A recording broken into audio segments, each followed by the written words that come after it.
that it is now November 24th.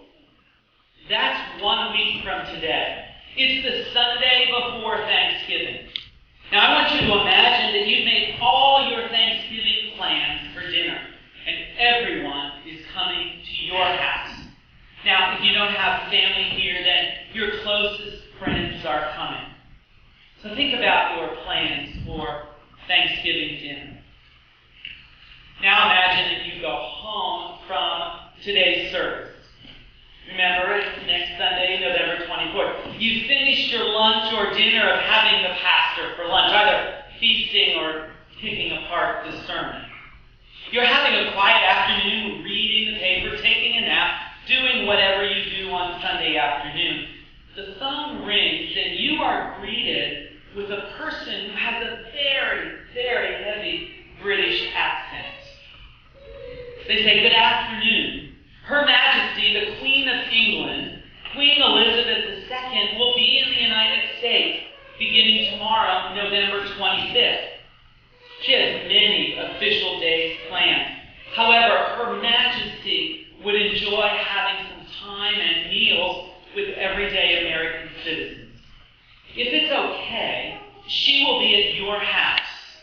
But she'd like to come the day after Thanksgiving, Friday, November 29th.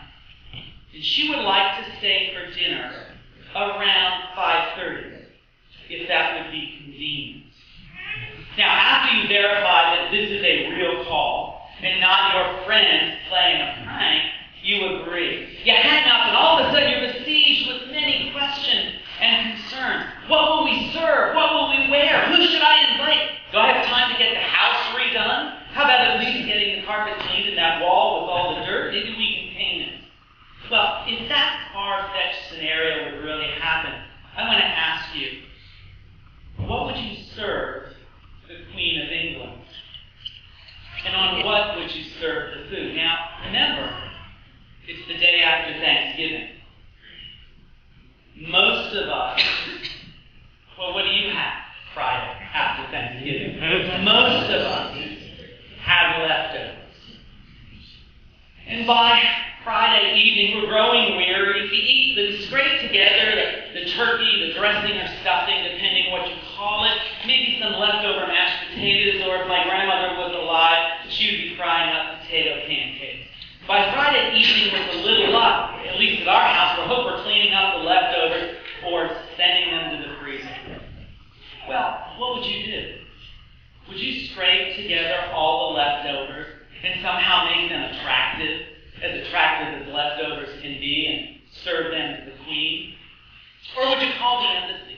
Maybe find out what the Queen likes to eat, what her favorite foods are, and serve those. Or maybe you do some research and give her a flavor of dishes of the northeastern Pennsylvania area.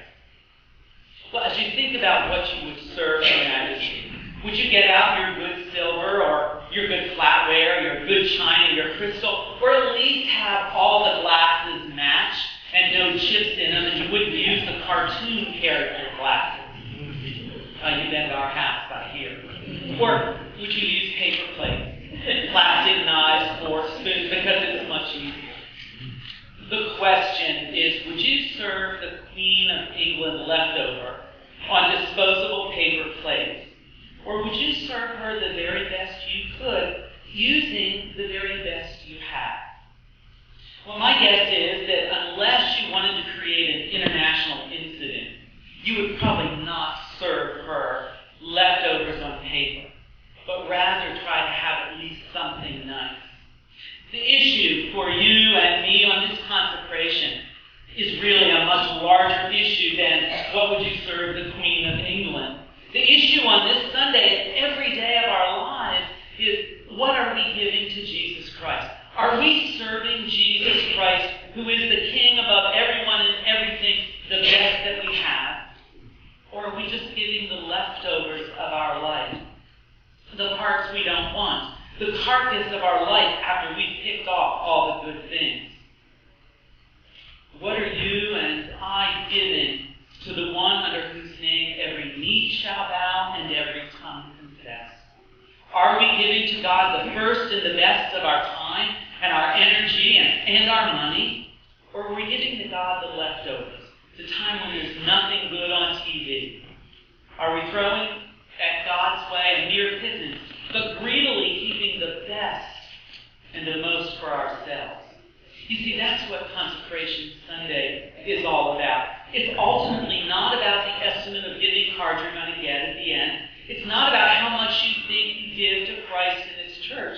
It's about what are we giving to Jesus Christ in all of our lives. Are we giving Him our leftovers, or are we giving Him the best? That's the issue in the 12th chapter of Mark as JP talked with the children. We need to put that passage in perspective. In this account in Mark, it had been a very difficult time for Jesus. In chapter 12, we see that there were those who were trying to trick Him so that they would have a real reason to arrest Him. In this chapter, He tells a parable about wicked tenants, which caused the crowd to be angry. They questioned Jesus about paying taxes, again trying to trick Him. He talked and hinted about the resurrection, which He knew was talking about His death. And He denounces the scribes. And after all of this, He's tired. So He and His disciples are sitting outside the temple. And you heard Pastor J.P. talk about it. Now, one scholar said outside the temple there were 13 large metal-shaped trumpets. They were at the gate of the temple, and this is where people would come and give their offering. Jesus and His disciples watched person after person come and put money in. Unlike our private giving, everyone could see what was being given. There were rich people who put in lots of money. But then came this poor, nameless woman. She was very poor, almost destitute. She put in 2 small coins. Jesus said to His disciples, "Look at her. She has given the least amount of money, but she's really given the most, because she's given to God all that she had. Many others gave much more money, but it was out of their riches.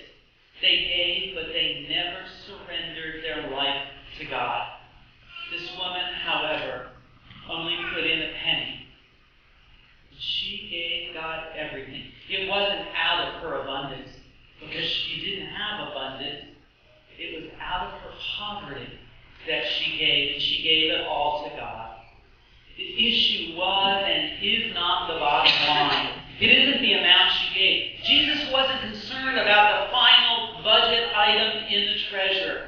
He was concerned with who was willing to give all, not some, not part, but all. My brothers and sisters, there are 2 inescapable, fundamental, biblical, theological, and practical concepts of stewardship. The first is the woman gave all she had, not her leftovers, not hoarding some, but she gave God first and foremost. She gave to God first. She didn't say, well, wait a minute, God, I'll give you the leftovers once everything is paid, when I've had my fun in the sun.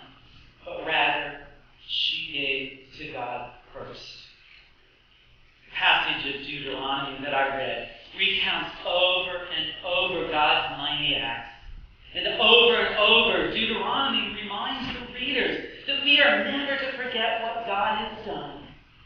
And God heard their cry when they were in Egypt, and they triumphantly went out of the wilderness into a land flowing with milk and honey. And He said, I'm bringing you into a good land flowing with iron, or a land that will be bountiful. Sounds like central and northeastern Pennsylvania. The people were to always remember God's guiding hand. In response to God's generosity, they were to bring in the first fruits of the ground. They were to give God the first of everything because it was God's to begin with. This community is filled with fine homes. I live in a wonderfully fine home. And my guess is you too. We have not only survived, but we've lived off the incredible bounty of God's goodness. But have we forgotten God? The biblical understanding of giving up, recognizing that everything comes from God, and we're to give God first and foremost the best of what God God has given us. The command to give God the first and the best means that people in the time of Deuteronomy were not to wait and see how good their harvest was. They didn't wait to see if all of their crops produced. They didn't make excuses and say, well, God, let's wait and see. They stepped out in faith and gave God first. The second understanding is that as people of faith, and people who proclaim to be Christian and believe in Scripture, we are to tithe. Now, if you're upset about talking about tithing, don't talk to me. Talk to God.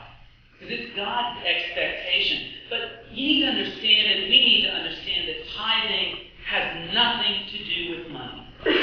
It's about love and faith.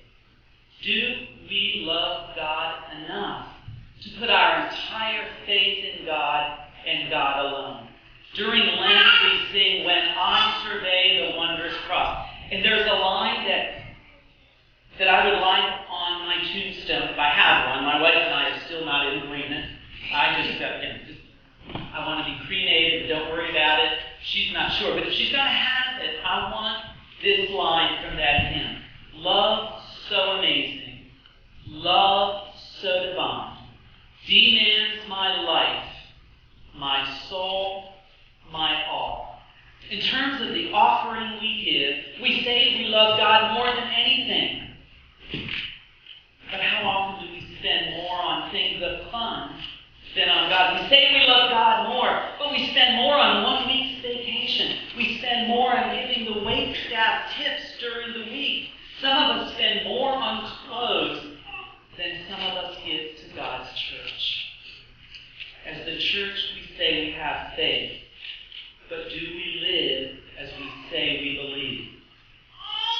Remember the parable of the talents. And if you don't remember, there was a king, and he was going to go away for a long time. And he put all of what he had in the hands of 3 of his people. One man he gave 5 talents, another 2, another 1. And he said, when I come back, I'm going to ask for an accounting of what you did. And I believe that Jesus will ask each of us, what have we done with what God has given us?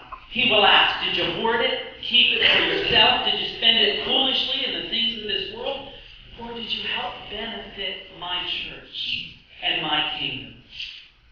On that last day, we will need to stand, I believe, before the judgment throne and give account for what we did and how we used what God had given us. And I believe Christ will ask, did you give to me and my church first? Or was it the leftovers? I believe the question will be with your money. When you get your paycheck, your Social Security check, your dividend check, when you fill out the electronic giving, did you give God the first? Or did you wait and give to God what, if anything, is left over? In accounting for our time. Christ will ask, what did you do with the time I gave you? Did you give my church quality time, or did you give no time except an hour or 2 on Sunday? Were you willing to turn off Dancing with the Stars, NCIS, Glee, Major Crimes, Big Bang Theory, and all the sitcoms, and give my church quality time, or did you only do that when there was nothing good on TV? Nothing to do with your friends, no football, baseball, basketball, soccer. A little over a year ago, Joanne and I went to visit our daughter and son-in-law. They live in Florida, and we didn't know when we booked our ticket it was the Georgia-Florida game. Planes were crowded with Florida fans and Georgia fans. And I had to think, how much money did they spend for that weekend? And if they're Christian, if they go to church, is that more than they give to the church in a year? In our daily devotions, in our prayer life, God will ask, how did we spend our time? Did we give God quality time when we're awake and at our best for devotions, for Bible reading and prayer? Or did we simply throw God a prayer at night when we were tired and fell asleep as you prayed? Joanne and I are a lot alike, and we're a whole lot different in some things. By the end of the day, I'm exhausted. I don't want to talk when I go to bed. I just want to go to bed. That's the time she wants to read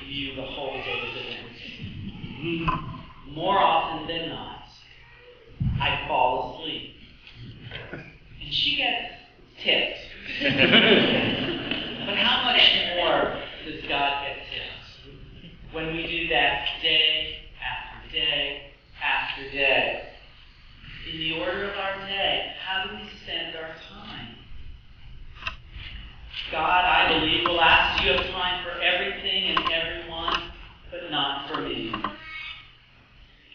This Consecration Sunday, the issue first and foremost is not what you're going to put on that estimate of giving card. It's ultimately not about how much you can or do deduct on the charitable line item of your income tax. The critical, the absolute profound, life-determining issue is, does God come first in our life? Do we give God the first and the best? Does God come first, or does the Lions Club, Rotary, Card Club, Country Club, TV, vacation, all the school sports, everything else, and God gets what's left? Demand my soul, my life, my all. But what about school? Sports. If you look at your calendar, if you look at your checkbook, if you look at the electronic bank statement you get, what comes first? Where is your treasure? Who is the king of our life? The expectation for those who say we are Christian is that we are to use all of our gifts first for Christ, then for ourselves. And what's amazing with God's math is there will always be enough. There will always be enough for vacation and fun times. We're beginning to make out our Christmas lists, asking our loved ones what they want for Christmas. Will we spend more on Christmas gifts for family and friends than we do for Christ and His church?